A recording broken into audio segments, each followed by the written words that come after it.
it goes. All right, one more question. Hey, I want to respond to this. So look, for 4 years in the United States of America, we had a president who stood up at press conferences and talked tough about Vladimir Putin, and then Putin invaded Ukraine and destroyed a significant chunk of the country.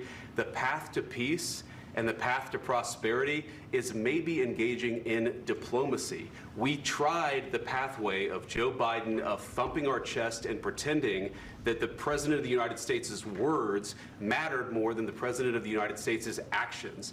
What makes America a good country is America engaging in diplomacy. That's what President Trump is doing. Can I ask you? Sure. Yeah? Yeah. Okay. So he occupied our parts, big parts of Ukraine, part of East and Crimea. So he occupied it on 2014. So during a lot of years, so I'm not speaking about just Biden, but those time was Obama, then President Obama, then President Trump, then President Biden, now the President Trump, and God bless, now President Trump will stop him. But during 2014, nobody stopped him. He just occupied and took. He killed people. You know what the contact line? 2015. 2014. 2014 and 2014. 2014. Yeah. So I was not here. Yeah, but That's exactly right. Yes, but during 2014 till 2022, yeah, the situation the same. The people have been dying on the contact line. Nobody stopped him.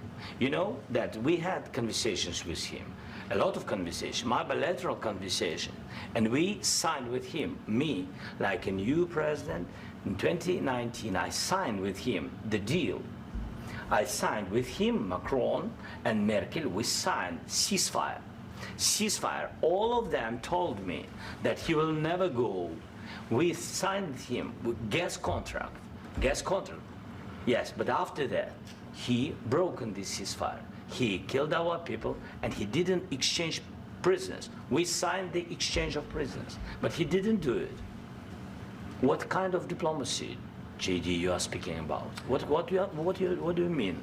I'm talking about the kind of diplomacy that's going to end the destruction of your country. Yes, but if you Mr. President, with respect, I think it's disrespectful for you to come into the Oval Office and try to litigate this in front of the American media. Right now, you guys are going around and forcing conscripts to the front lines because you have manpower problems. You should be